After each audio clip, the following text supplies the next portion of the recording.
All right, everybody, welcome.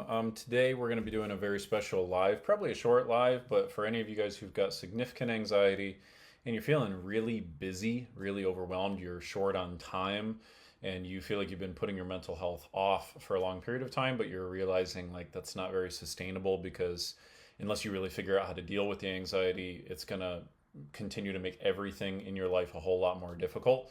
Then this is the session that you really want to be paying attention to.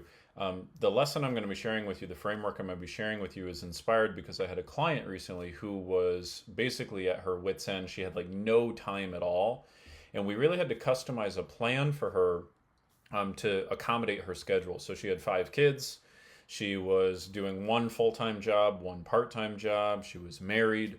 And, I mean, to put it lightly, I mean, she just had no time, right? Her weekends were completely full and her anxiety was out of control. So she had been doing the thing that a lot of you guys have probably done, which was that she put herself last in a lot of situations for the majority of her life, really, even for the past like 10 years. But that was becoming unsustainable. So I'm going to share with you exactly what I did with her. And it really took her only about 5 minutes a day, quite honestly. And over about a 90-day period, we were able to get her the same level of results as we do with our typical client who goes through our more standard process. So it's a very powerful little process, so you want to make sure that you really pay close attention.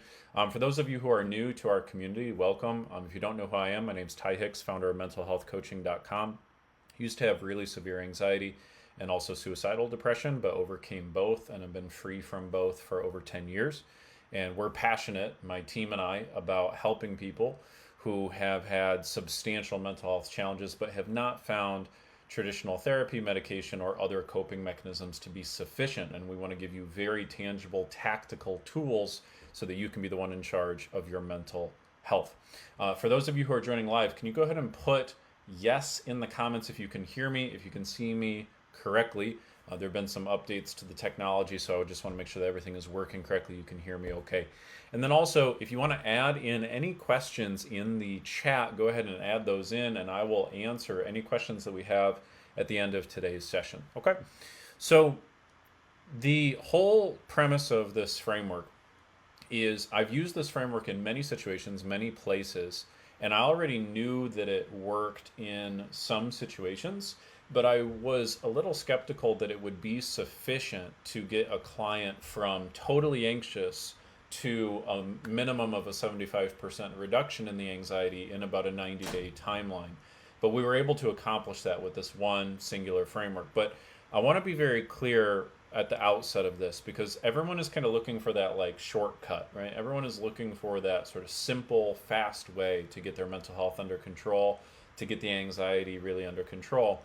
And one thing that I have found is this: the simpler you go with your strategy, the more imperative it is that you are diligent with your execution, right? So, for example, if we took a different area of life that people tend to want to get results in, let's say physical health, right? If I want to lose weight, there's about a million ways to lose weight, tons of diets, tons of exercises, all sorts of different things.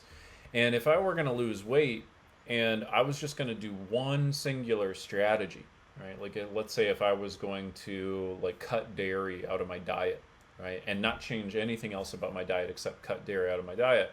Well, cutting dairy out of your diet will help you lose weight. It may not usually be super sufficient, but if I'm really going to bank on that one strategy, I better be damn diligent with that one strategy, right? I better make sure that I stick that out. And so I really want to give props to the client who inspired this session because she knows who she is, but she was very diligent with the instructions. And that's the really key thing is this framework I'm going to teach you is only going to have merit to you to the degree to which you actually use it and you use it effectively, right? There's a big difference between using a strategy and using it effectively, and that's really key. The details really matter here. So let me share with you basically what this premise is. There are 3 phases to getting rid of anxiety. And I break it down this way, and this is what I shared with her too, because she came to me saying, "Hey Ty, I've got no time really. I've got 5 kids, I got 2 jobs, I've got my spouse. We barely see each other as it is, but I know I got to get rid of the anxiety. I know I can't keep putting myself on the back burner. What is the limited amount of things that I can do? What's the smallest number of things that I can do that will work with my schedule, that will actually help me get far better results with reducing the anxiety than I've gotten with therapy and medication. So I had to think long and hard about it, but I thought back to what the three master steps of overcoming anxiety really are. And I don't usually teach it this way. This is kind of like revealing the curtain a little bit for you guys, because this is more like how I would teach another coach. But I'll just kind of give you a little bit more of the advanced details here. But for me to help a client really overcome anxiety, there are three basic things that we have to do. Number one is called pattern identification. Okay, now basically what that means is that everybody's type of anxiety is slightly different. Okay, there are three major types of nervous systems in the world, and then inside of those three different types of nervous systems, there's usually about 3 or 4 variations of anxiety. And so I had to isolate what her specific pattern was to kind of give you a little bit of a clue of what that means. Some people, when they feel anxiety, what they do is they visualize something really bad taking place. So they have more of a visual processing system. So they might, for example, see themselves having a panic attack at the grocery store. Or they might see themselves having a conversation with their boss at work where their boss is getting upset with them, and they start feeling anxious about that future conversation with their boss. So some people visualize things. The second type of nervous system is some people are auditory primarily. And so what that means is that they have a lot of internal dialogue usually, and it's usually quite loud, it's usually quite fast, it's usually a sort of sharp tone to it, and they will feel very dominated by internal dialogue. They will have usually half a dozen consistent sentences that pop up inside of their mind that trigger them to feel anxious. There are also people who are kinesthetic processors. So they don't typically process things visually or with auditory language, but they're very, very associated to the feelings they have in their body. And how they process things is with the feelings inside of their body. Now, everybody has all three, but everybody has one of these that's dominant, and that's why there's three different types of nervous systems. So I always have to figure out, first of all, what type of nervous system my client has, and then we have to figure out their specific pattern. Okay, now here's what that means. For this particular client, what she did that triggered her to feel anxious is she would visualize and imagine herself having a panic attack in a variety of different situations, say like driving, going to the grocery store, being at work. And more importantly, though, she would visualize it in a very, very specific way. So people inside of the people who visualize things, there's different types of visualization. So some people will visualize things first person, meaning when they see themselves having that panic attack, they visualize it as if they are in their body and they're seeing out of their eyes, like so they're seeing everybody at the grocery store looking at them and all of that. Now, some people visualize things third person, where they kind of see themselves having the panic attack, almost like they're a character in a movie. Okay. And by the way, write down in the comments for those of you guys who are listening, which one of these do you think you resonate with? More visual, more auditory, or more kinesthetic? Which one of those do you feel like you process more? Let me know in the comments. Okay. And so for her, she was visualizing things first person, and she also had internal dialogue, but that would come in secondarily in response to the visualization. And that was kind of that's the summary of her specific pattern. You have a specific pattern that is making you feel anxious. Most people are not aware of what that specific pattern is. But once we really slow it down and break it down, this becomes incredibly valuable information, because you cannot change something that you are unaware of. So how are you going to be able to get your brain to think differently if we don't analyze how your brain thinks in the first place, right? So we have to get very, very specific detail. How are you visualizing it, or what specific words are causing you to feel anxious? And those are the two most common types of systems, by the way, visual or auditory. So again, let me know in the comments which one you feel like you are. It would be very helpful. But once we figure that out, once we figure out your specific pattern, it becomes a lot easier for us to change things. Now we can move to phase two. Phase two is pattern interruption. Okay, pattern interruption comes about when we basically create a process where we stop the brain from going down the original path, and we stop it in its tracks. Okay, so here's a simple little metaphor for you to kind of be able to remember this. Imagine you're driving your car And as you're driving your car, right, like let's say you need to go a place that you're not used to going, and you start going in that direction, but your brain kind of takes over. It goes on autopilot, and before you know it, like you're turning right where you're supposed to turn left because turning right is how you get to work every day, and your brain is like so used to turning right. Well, that's because there's a pattern. There's an automatic conditioned pattern. Your brain has a script that it is following based off of that particular trigger, that particular intersection. So the trigger occurs, and then there's the pattern. That's why we have to identify what the pattern is. And then, of course, let's say you feel the impulse to turn right, but you really need to turn left. Well, what you have to do, of course, is you have to interrupt that pattern and go, no, no, no, we're going left here instead. So in a very similar way, what we help our clients learn how to do is to retrain the brain, to condition the brain. And what that means is they have to interrupt the pattern when it is taking place in their daily life. So when my client starts to visualize themselves having a panic attack, she needs a mechanism to be able to stop that process, to interrupt it, and then to get the brain to go in a different direction. And that's what I'm going to be teaching you in just a second. Okay, so we have to do pattern identification. We have to do pattern interruption using some type of a specific conditioning tool that's paired up with that person's nervous system to break them out of the old way of thinking and get them into a new way of thinking, which is step 3, pattern replacement. That's all it comes down to. Every single client I've ever helped overcome anxiety, and then also with myself, it really just comes down to those 3 things. We have to first of all figure out what specific pattern is your brain manifesting. Is it a visualization? Is it a series of words that you're saying to yourself? Is it a particular tone and a particular volume? Is the visualization first person or third person? There's some other details that we can get into, but I won't get into in today's training. Are you processing things more kinesthetically, like inside of your body? So once we isolate that core pattern, we know the sequence of what's causing you anxiety. And that becomes really, really powerful information because we now know, okay, the only way for you to feel anxiety is to visualize something bad occurring first person and then use this dialogue with this tone and this volume. And we decode what that 4 or 5 step pattern is, and everyone's is a little bit unique. So we did that for my client. We were able to do that in about 10 minutes.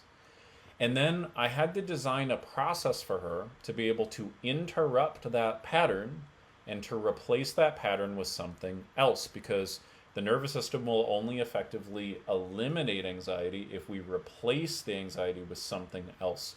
And this is a big reason why a lot of people hit a roadblock with traditional therapy, because when you're in traditional therapy, most of the conversation is just about anxiety, anxiety, anxiety, not about how do we get you to feel joy and content and excited and fulfilled, okay, those types of things. And so there tends to be a whole lot of focus on trying to minimize the negative, but you can't minimize the negative without expanding the positive. So I asked my client, as I do all clients, what is it that you want to what is it that you really want to feel? And she said content. I really want to feel content. And then confident was her secondary target state. So we had to design a way for her to be able to access that regularly. By the way, I'm going to press pause real quick. I see a question coming in. It says, if people have multiple auditory, kinesthetic, visual, do you focus on one first or give multiple options? So the answer to that question is that there's a sequence that takes place. So for example, with this client that I was working with, she visualized something first, and then right immediately, within milliseconds afterwards, she added some type of dialogue over top of the visualization. And then third, she felt things kinesthetically in her body. So there's typically a sequence if you've got multiple, and that is a very common one where it's visual first and then auditory and then kinesthetic. The second most common is auditory first, then visual, and then kinesthetic. So you might hear dialogue in your brain first, and then have a visualization, and then you feel it in your body. And so think of it this way, right? Like, you can't drive your car somewhere unless the spark plug works, right? Unless the ignition works. So there's a whole series of sequence of things that has to happen to get your car to start. You turn the key in the ignition. There's an electrical current between the ignition down to the spark plug. Spark plug fires, ignites a little bit of fuel, piston, all that stuff, right? So that's like a several steps in that sequence, right? So if we want the car to not start, we can just not turn the keys, right? So in the same way, what I knew we had to work on with her is we had to get her brain to stop visualizing things going badly first. Because if we stop that pattern in its tracks at the very first step, then we don't have to try to catch the monster once it grows up and wants to eat the city, right? We can kill the monster while it's small. So that's usually how I prioritize with clients is let's figure out what the very first thing is that's causing the issue, and then we can break that pattern and replace it with something different, which is a good little segue into the exact framework I gave her, and this is why you guys showed up on the session today. So this is what I taught her how to do. This is where you want to pay very close attention because this is where it gets a little technical, but it's still pretty simple. Okay, so if you're taking notes, and I would recommend you take notes because otherwise you're not going to be able to remember this. Okay, if you're taking notes, here's what you want to write down. And if someone can put this in the chat, I'd be greatly appreciative because it will help the community. Okay, what you want to write down is this. When X occurs, okay, that's the first part. There's three parts. When X occurs, don't do Y, as in the letter Y. Okay, so when X occurs, don't do Y, do Z instead. If someone can put that in the chat, that'd be great. When X occurs, don't do Y, do Z instead. Okay, now what does this mean? So here's how anxiety works, right? Your brain goes into that automatic pattern based off of a trigger. So there is a trigger and then there's the pattern. So if we look at this sentence, X is the trigger, when X occurs. Okay, so just in that same way, like, okay, whenever I get to this intersection, that's the X, Y is the old pattern, right? So when I get to this intersection, don't turn right, like I'm used to go to work. Instead, turn left, right, to get to the airport. Okay, so you break your own patterns all the time using something simple like this, whether you know it or not, where you have to basically remind yourself not to do what you would automatically want to do, but instead you got to do something different. Whether it's like you're giving a presentation at work and you are used to giving presentations, but now you're giving a presentation to a different person, so you need to say things a little differently, same type of thing.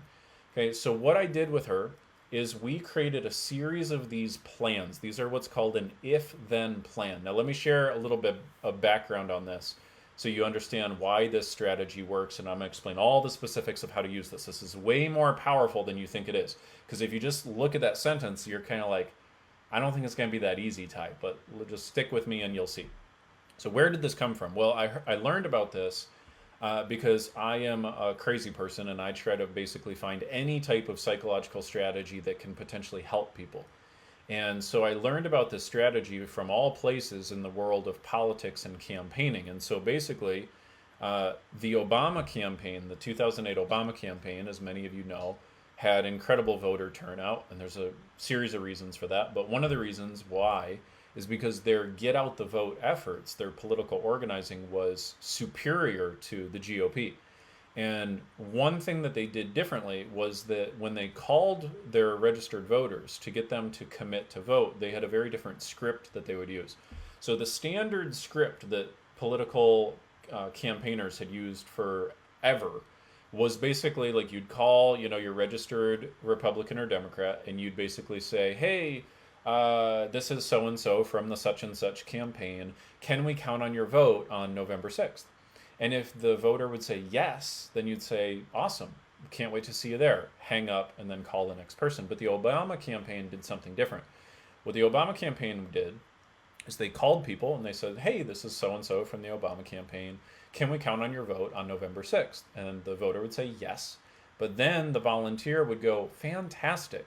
Do you know your polling location? And this is where the voter would then go, oh yeah, you know what? I don't know where it is.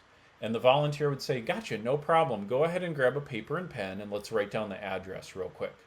And they would have them write down the address. And they would even say, they would give them instructions a lot of times. So they would say, it's right from your house, you're going to want to go down this street and then take a right here and then go left. And that's right when you see this building, that's where it is. So they would help people create a specific plan in their brain about how to get to the polling location. They would even ask them, when can we expect you at the polls? right? Are you going to take the bus? Are you going to drive yourself? Do you need us to send transportation for you? Okay, and they went through all these particulars. And what they did is they helped people literally visualize or map out, like kind of talk to themselves and map out a specific plan in their head of how they were going to vote. Now, you can see how that person now has not only like given 5 or 6 like micro agreements where they've said, yeah, I'll do this and I'll do this and I'll do this and I'll do this. That makes them more likely to show up, as opposed to if they just said, yeah, you can count on my vote. But not only that, but then in addition to that, this person has now mapped out a specific plan in their brain, and they may even have a written plan, right? Written plan. And studies have shown that the human brain is far more likely to follow through on something when it has a specific plan. The more specific, the better. Okay? Remember this. Ambiguity is the enemy of action, right? Let's call it this, or let's say it simpler. Confusion is the enemy of action, right? If you give yourself confusing instructions, you're not going to follow through. That's why for many of you guys, if you're having trouble following through on something, it's because you don't have a specific plan. And when you don't have a specific plan, it causes your brain to have to burn calories when it comes time to make the decision. And when you have to burn calories in that moment of decision, your brain will default to the lowest common denominator. So for those of you who have trouble like working out, for example, you may not have a workout plan established in the first place, which is a problem, right? So then it comes to a random day, like a Wednesday, and you're like, oh crap, okay, well, what workout am I going to do? And then you go through all the options, and you're trying to figure all this out right as you're like waking up and you're trying to, rub the sand out of your eyes. So it's going to be far more difficult for you to get yourself to work out, as opposed to if you go to bed Tuesday night and you know what your specific plan is the following day. You know when X occurs, right? When I wake up in the morning, don't press snooze, do Z instead. Work out, back and biceps instead, right? And you have a specific plan. You're far more likely to follow through on that plan because you're shortcutting the subconscious part of the brain that makes plans. You're basically giving it a new script to follow. And so this works incredibly well with getting the brain to not engage in the old pattern and replace it with a new pattern. So here's what I did with my client. We have to do 3 things, right? We have to identify the patterns, we have to interrupt the patterns, we have to replace the patterns. So what I did with her is that we said, okay, well, what's the very first thing that you're doing that's causing you anxiety? For her, it was visualization, first person. So she'd visualize herself at the grocery store having a panic attack. Okay, so we knew what the X was, which was as soon as she needs to go out in public. That's the X, the trigger. We knew what the Y was, right? The old pattern, which was her visualizing it in that specific way I just described. And then what we had to do is design a new pattern. And so for visual people, what is a really good pattern to condition is visualizing an outcome going how you want it to go. And of course, this did not feel automatic or natural for her right at the beginning, but this was her first instruction. I said, look, if you want to find a way to overcome anxiety with only talking to me for a couple minutes a week, this is the way to do it. You're going to, every single time you're leaving the house, your mind is going to want to visualize yourself having a panic attack in first person, where you're visualizing it in your body. When that occurs, don't do that. Break that pattern. Stop yourself from doing that. And instead, I want you to use your willpower to visualize a specific desired outcome. Imagine yourself going to the grocery store or wherever you're going, and imagine it going really, really well, and you're feeling confident and you're feeling content. Now, as you might expect, her mind naturally wanted to turn right? It wanted to go into the old pattern that it was used to. And so she had to use her willpower to break the pattern and then replace the pattern. But because we had designed a very specific if-then plan, because we took all the guesswork out, because she knew exactly what she needed to stop doing and what she needed to do instead, and it was super clear, and that was her only instruction for the whole week, she was able to execute on it. Now, of course, the trick was she had to be diligent, right? If I just laid out that plan for her and she did nothing with it, nothing's really going to happen. But she raised her standard hugely. Every time her mind went into that old trick, she, trained it to go into the opposite thing. And I shit you not, like within a week, her anxiety had dropped by 10%. right? Just by that one particular change. And we decreased the percentage of time that her brain was visualizing things going badly, and we increased the percentage of time that it was visualizing things going well, right? So we started to shift the needle and get a little bit of progress, which is what matters. Now, here's what's really cool, guys. This is what's really awesome about this, because this sounds so simple. It sounds so, elementary, right? Anybody could figure this out almost. But the cool thing is this. You'd think that she'd have to do this for the rest of her life, right? And the reason why you might think that is because that's like how a lot of strategies go in the traditional therapy space, where it's like, hey, keep doing your breathing exercises. You do your breathing exercises for a week, and your therapist is like, hey, how'd it go? And you go, oh, it kind of helped. And they go, cool, keep doing it, forever. And the thing that I'm after with a client is to make sure that we actually retrain the brain to think differently by default, right? So that way she doesn't have to keep coaxing her brain to think a different way over and over and over again. And so here's the cool key thing. There are two processing systems in your brain. There's system A and system B. Okay? System A is when you are deliberately, consciously thinking about something. So if you're, driving to the airport, right, as I gave you that other analogy, and you're being mindful, okay, I need to go, north on Jefferson, and then I need to turn left on South Street, and then I need to go up a block, and then I need to loop around. If you're in your head thinking about that, that is system A thinking. Basically, you're consciously doing it.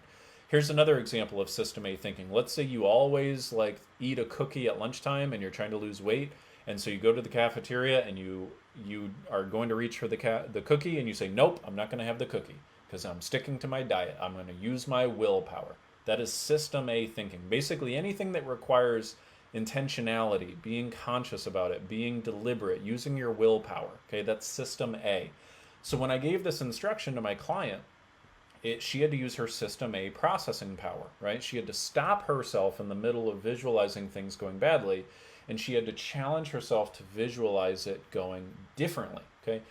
And the thing, though, was that after she did that for about 2 weeks, she now had moved that pattern from system A thinking to system B thinking, where now her new default pattern was to visualize things going well, at least for those particular triggers, like going to the grocery store and going to work. Is this making sense to you guys? Can you just go ahead and put in the comments, make sense, please, or give me some feedback here, because I want to make sure you're really getting this. So we created a very specific if-then plan. No, not really any more complex than when you create a plan of, I'm going to go drive to the airport, or I'm going to go do this workout tomorrow, or I'm going to go to my parents' house on Saturday for a barbecue. When you create a specific plan like that, okay, you've got the bare bones of what you need to actually interrupt the old pattern and replace it. Then it's on you to use your system A willpower, use your system A processing to break the old pattern and enact the new pattern. And then what happens, and it usually takes about 2 to 3 weeks for it to really, really sink in, okay, is it then goes from system A thinking to system B thinking, where now that is the default pattern. Because, guys, think about it this way. How the hell did your anxiety get here in the first place? It literally did exactly what I'm telling you to do, except it happened automatically. So what happened when your anxiety first developed was there was a trigger, and then your brain started to develop a pattern. It developed a new pattern compared to what it used to do. I know a lot of you guys might think you've had anxiety since you were born. You came out of the womb with it. It's genetic. I'm here to tell you bullshit. Yes, genetics are a factor, but it's a very, very small and not very powerful factor, right? Like if you learn the right strategies, you implement the right system, you can have the same results as anybody else, okay? You may have to do it slightly differently, that's true, but don't count yourself out. And so there was a time, maybe pretty young, you were 8, 9, 10, whatever age, right? It usually happens between age 8 and 12 for those of you who've had it for a long time. If it's been recent for you, whatever, same difference. But there was a period where you were happy-go-lucky, right? Like you were generally, your mind was more positive. It was not imagining things going really badly. You weren't fixating on having a panic attack or whether there was something going wrong with your health or whether people hated you, right? But then all of a sudden, that new thought came in. And when that new thought came in, if you gave it life, if you breathed energy into it, then that new thought became the dominant automatic thought. And now that dominant automatic thought has been with you for months or years or decades. And that pattern is there. So all we got to do is replace the pattern with something different. And so here's what I did with my client over the course of 90 days. Every single week, I would give her a very specific if-then plan. So it started out with the visualization component, and then we moved to dialogue. We moved to her internal dialogue. So we isolated the very specific sentences that made her feel anxious, and what tone they were at, and what volume they were at, and how repetitive they were, and all of those specific things. And so then I said, okay, great. When your brain says, I'm going to have a panic attack, that was her specific incantation, her specific language pattern that made her feel anxious. Whenever your brain wants to say that, or excuse me, whenever you're going to the grocery store, don't say, I'm going to have a panic attack at high volume. Instead, say it at very, very low volume. And so we worked on just changing the volume of the tone of the incantations. Then the next week, she was like, wow, the anxiety's dropped another 5% because now there's less volume in my head. I said, cool. Now that we've knocked that down a peg, let's actually change the words. So now whenever you're getting ready to go to the grocery store, don't use that sentence anymore. Instead, I want you to tell yourself, it's all going to go just fine. And so we designed that specific new incantation, that new automatic positive thought. And so she knew, okay, whenever I'm getting ready to go to the grocery store, don't say I'm going to have a panic attack. Instead, say it's going to go just great. And so she slowly, steadily, week after week after week after week, chipped away at these patterns. Now, she didn't have to stay diligent about every single one of these each week. Because as we knocked out one pattern at a time, they moved from system A thinking to system B thinking. So when she tackled the visualization component, after a couple weeks, she was no longer visualizing herself having a panic attack.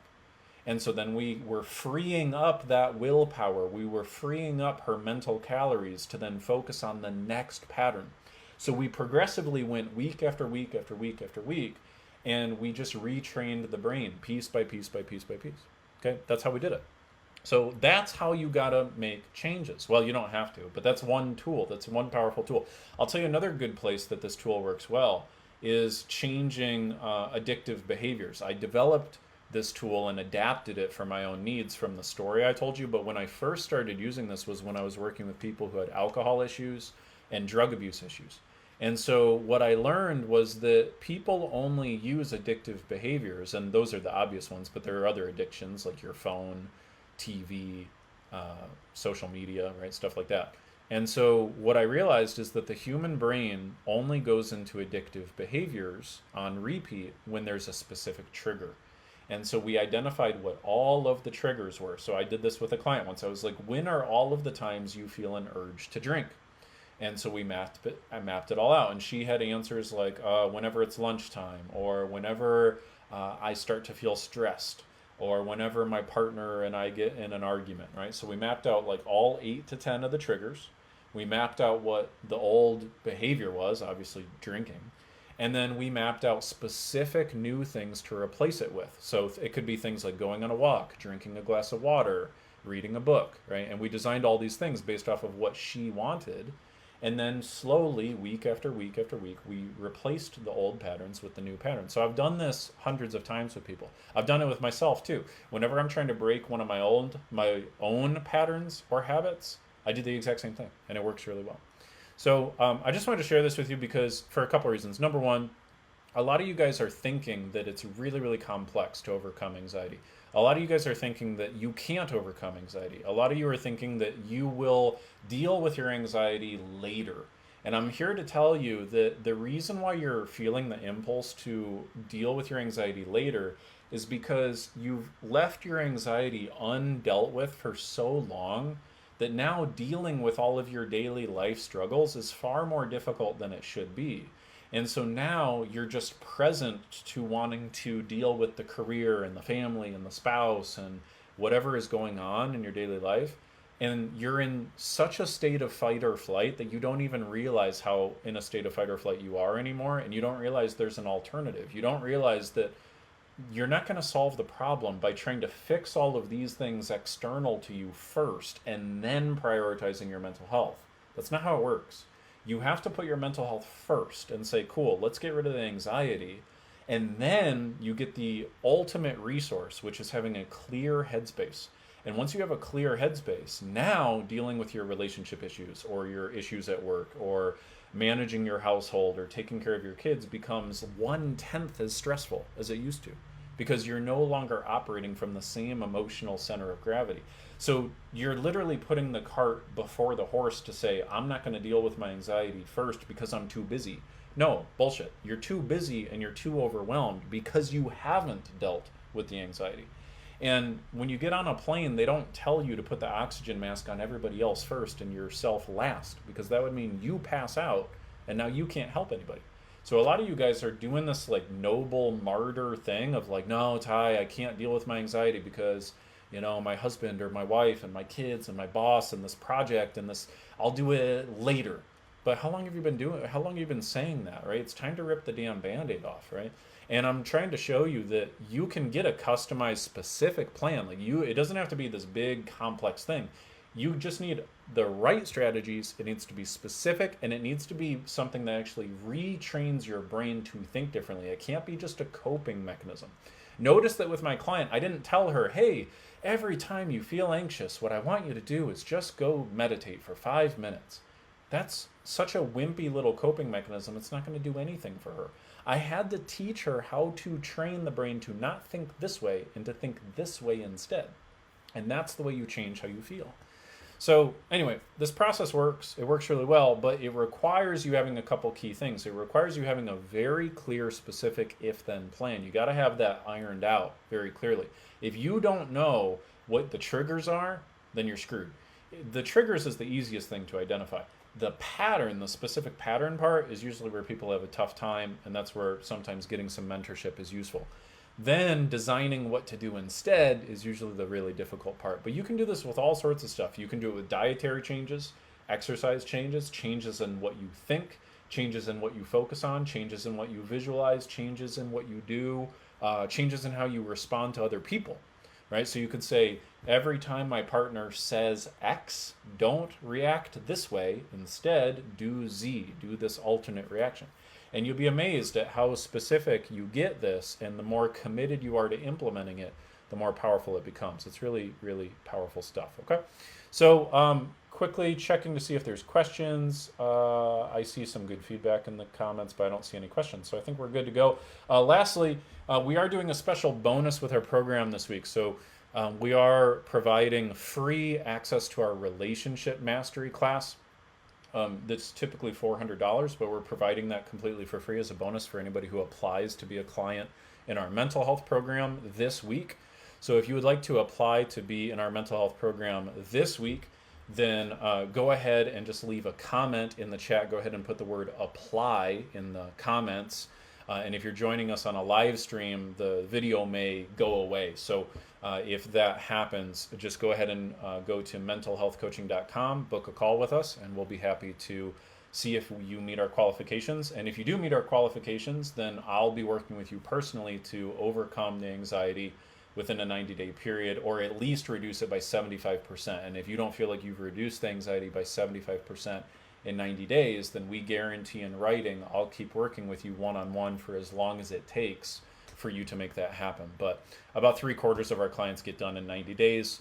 The remaining 25% almost always get done within a 4th month. So it's a really, really fantastic way. If you really want to step up and get the Band-Aid ripped off, then go ahead and put apply in the comments. Or if this video goes away, then go ahead and go to mentalhealthcoaching.com. You can book a call with us there. Okay? Awesome, guys. See you next week. Next week is the holiday, actually. We're not going to do the live stream then, but I'll see you the week after. Take care for now. Bye.